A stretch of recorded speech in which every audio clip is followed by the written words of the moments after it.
class, we showed you how can we evaluate the rotational inertia for some objects. Like if you have a rod, how can you evaluate rotational inertia using the using the integral? Okay. And of course, once you have the rotational inertia about the center of mass by doing integration, then you can find the rotational inertia about any other axis through the parallel axis theorem. Okay. Now here, we have some rotational inertia expression for different geometry. Like the ring is mr squared. So if you have a very thin ring, okay, so the radius is r, the total mass is m. For this object, the center of mass, rotational inertia about the center, okay, equals to mr squared.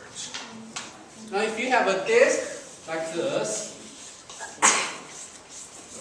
if again radius is r, total mass is m, then the center of mass is 1/2 mr squared. Okay. And if you have a fat disk, fat ring, okay, part of the disk like this, with inner radius r1 and outer radius r2. Okay, total mass m, then the center of mass inertia is rotational inertia is 1/2 m r1 squared plus r2 squared. Okay.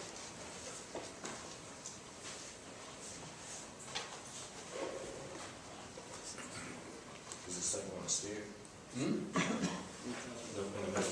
R1 squared plus R2 squared. Is it a sphere? Yeah. No, it's not sphere, disk. That's what he said. Disk. Sphere will be totally different.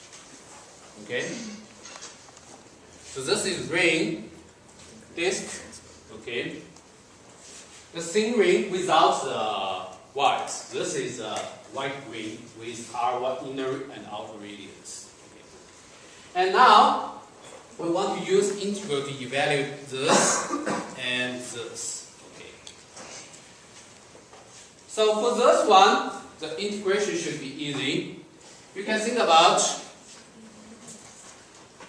to calculate the rotational inertia, you always use I equals to integral of r squared dm. Okay. And in fact, for this one, it's quite easy to do that. You can use sigma. Also, for isolated object, you can use sigma ri squared, okay, mi. Okay, let's look at this one. How can we divide the ring into many small objects and do the summation and transfer it to integral? Okay, how to set up the problem? Finally, you are going to evaluate some integral. So here, of course, you can try to divide it to many small objects like this. Okay, each of them will have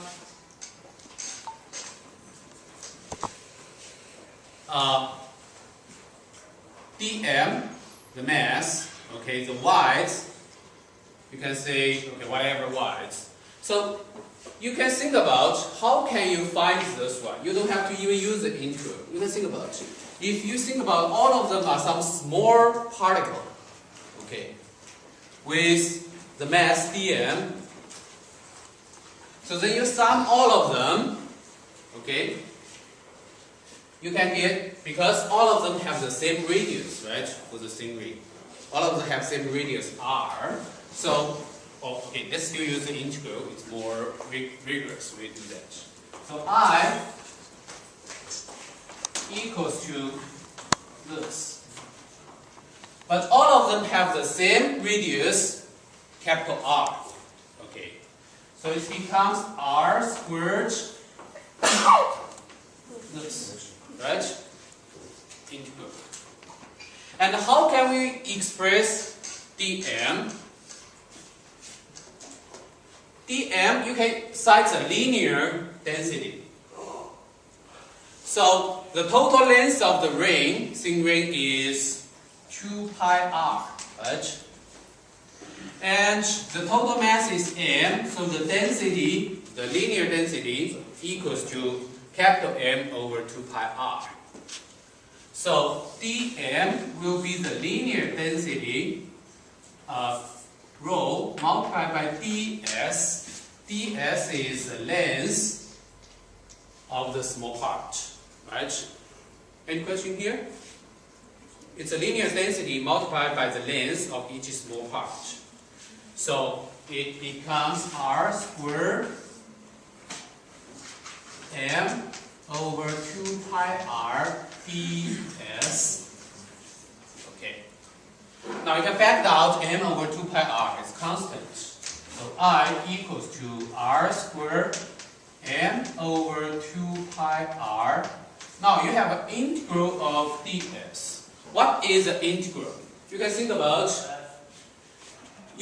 this is a small length, you want to integrate this for the whole ring. So what is the result of the integral?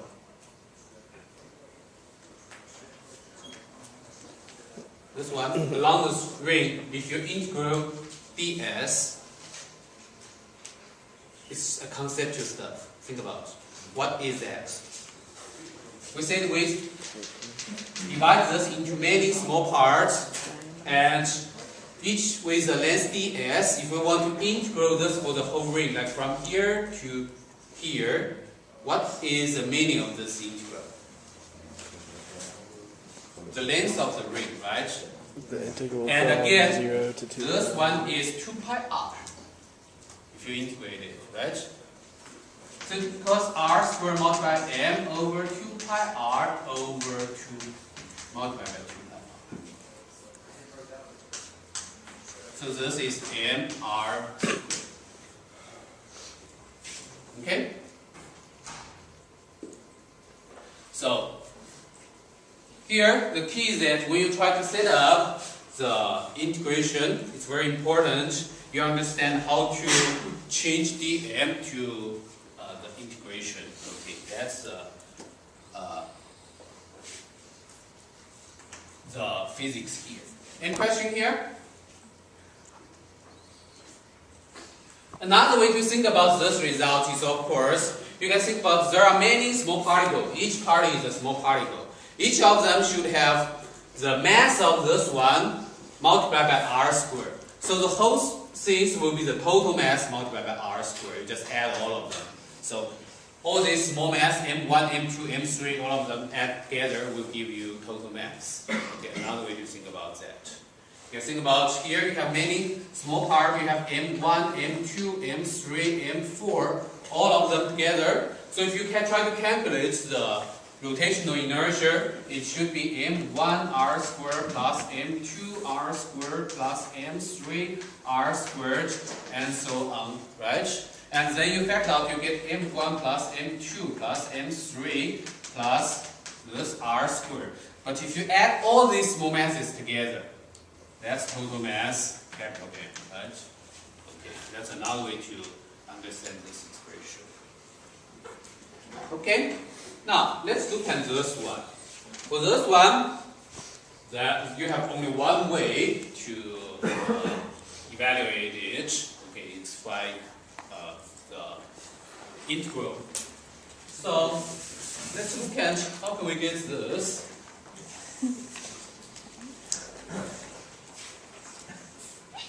Okay, you have a question? Raise your hand, please.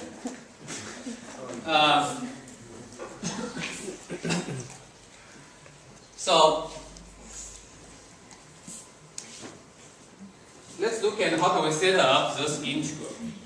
Now, the key is that how would you like to partition this object? Okay, you may think about we participated in like many this kind of small part. That's not good. It will be very hard to evaluate by this way. The best way to partition it is to think about the geometrical symmetry. It's circular stuff. So you want to divide it into many small rings like this.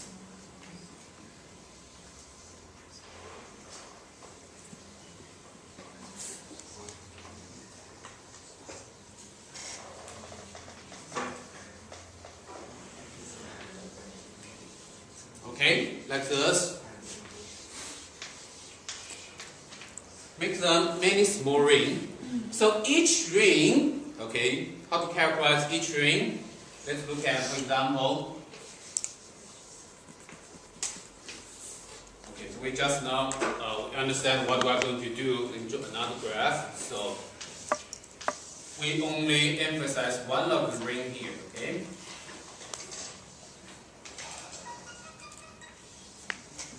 So for each ring here, the radius, let's call it r, it's a variable, okay? And r should be smaller than 0, or greater than 0, smaller than the capital R. It can be any value between them. So from here to here. And the length, the width of each small ring should be called dr. Okay. And the mass of the whole ring here, let's call it dm. Okay. So the integral should be r squared dm. Okay. Now let's look at how can we express dm. That's a planar situation. So we first need to introduce the surface density. Surface density should be the total mass divided by the area for the disk. So what is the area for the disk? Okay, that's something you need to know. What's the area for this one? Okay? Pi r squared. Yes, pi r squared.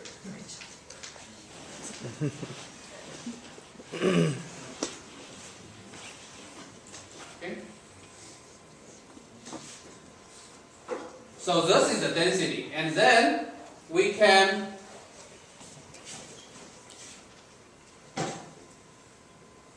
write this as okay. And by the way, we need to call the area for each thin ring dA. Okay. With that, the dm should be the density rho multiplied by dA equals to m pi r squared multiplied by dA. Right. So that's we have to transfer the variable mass into some geometrical variable, like the area here. Any question here? That's small mass dl. Okay, now let's put them here. We get integral of r squared capital M over pi r squared and dA. Okay.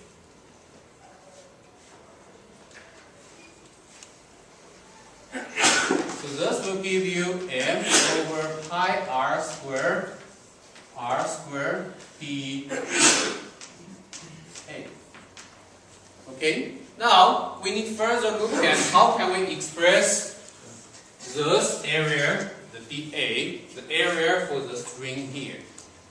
The width of the ring is dr, and the average radius is r. So you can see that the area for the string should be the length of the string multiplied by the width of the string, right? Length multiplied by width. And the length of the ring should be 2 pi r, right? Small r. Right? The area of this ring, if you have a ring, the area of the ring can be approximately calculated by the length of the ring multiplied by the width of the ring, right? Right? The length by the width. Yeah, length times width.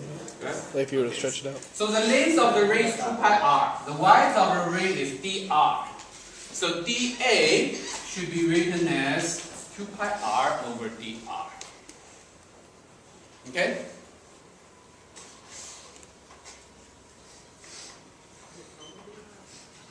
Any question here?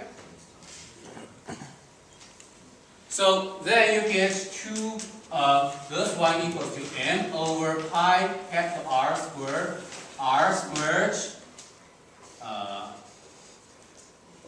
what do you 2 pi r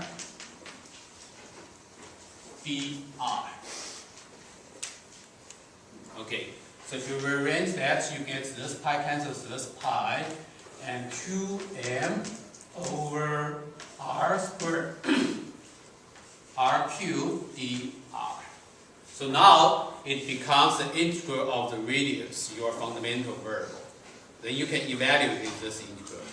The lower limit and the upper limit for this problem will be 0 to r, right? This ring from the very small ring with 0 radius to the very large ring with capital R radius. So that's the lower limit and the upper limit of the okay? Any question here? What's the last one? Equals to 2m over r squared, and with this integral. And we know how to evaluate this integral, right? This becomes 2m over r squared, r cubed. Oh, no, we evaluate the integral should be r to the power of 4 over 4, right? Is capital R the total radius? Capital R is the total radius, radius of the whole disk. Small r is a variable. It's a radius for each small ring. So it's a variable ranging from 0 to capital R. Okay?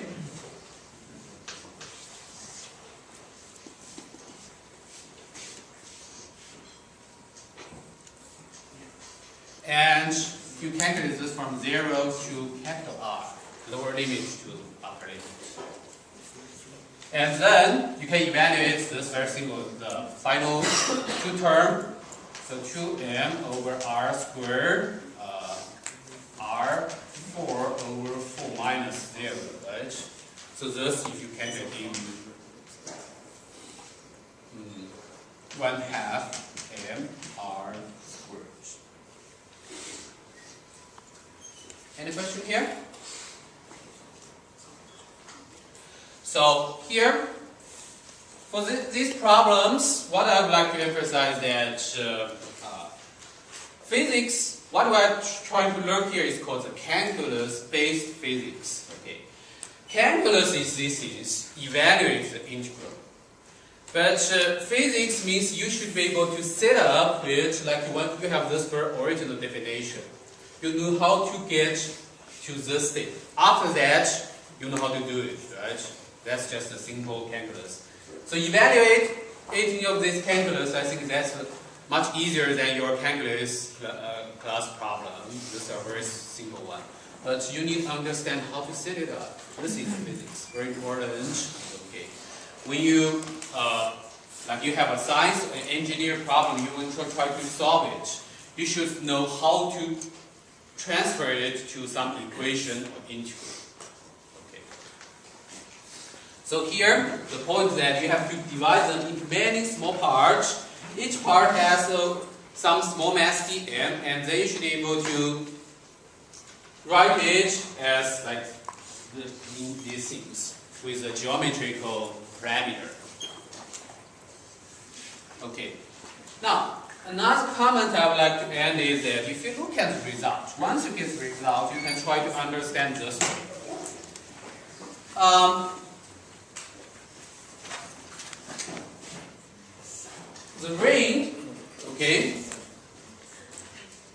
if you think about the disk is a very fat ring, okay, then it seems that it has you can try to average all these rings,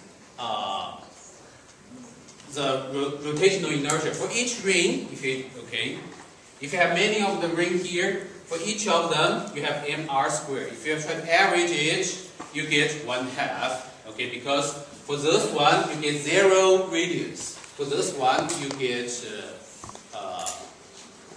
capital R radius. If you try to average it, it will give you some prefactor here, 1/2. Okay, but this is just some we try to understand it. Okay, you cannot show it's exactly 1/2 because average may not be very simple. You cannot say average always give you 1/2 factor. Okay, so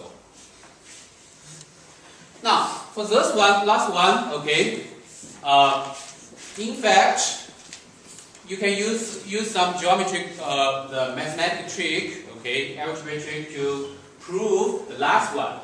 If you have a ring with inner radius R1 and R2, you can try to prove from this, okay. And the way to do it, you can think about, first if you have a whole disk like that, that's 1/2, and with a total mass m2, okay. Then if you have the whole disk like that, the rotational inertia is 1/2 m2 r2 squared. And then to get the rotational inertia of this part, you have to subtract this disk, right? If the mass of this disk is m1, so you need to subtract 1/2 m1 r1 squared. Okay, but that doesn't look like that. You have plus side here, you have negative side, because this m2 is different with m1.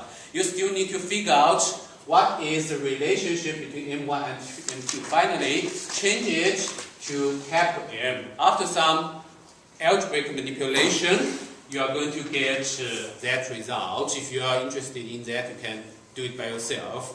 It's only an algebraic manipulation involved. You don't have to do any integral of these things. But it's not very instructive for us, okay? That's some quite separate technique. So what I just like to mention is that you can look at the first equation, second equation actually is a limiting case for the more general third one. Can you see that? Okay? If you have the third one,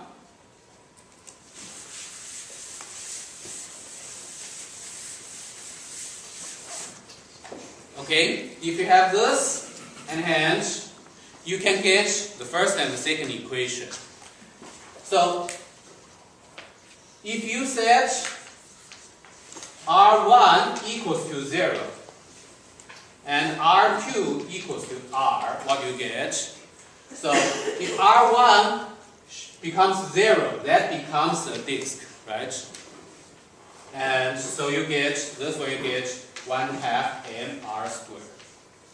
Now, how can you set to this one? If you want to shrink the width of the disk to make a very thin disk, that means you want to set R1 equals to R2. So the inner radius and the outer radius will be the same, equals to R. And with that, you can calculate the rotational inertia will become mr squared. Because you have one term here, two terms here, so it will get rid of 1/2. So this and this are actually the limiting case of this one. We will set R1 equals to 0, R2 equals to R, or R1 equals to R2 equals to R. Okay. So, any question here? So you have a homework to evaluate the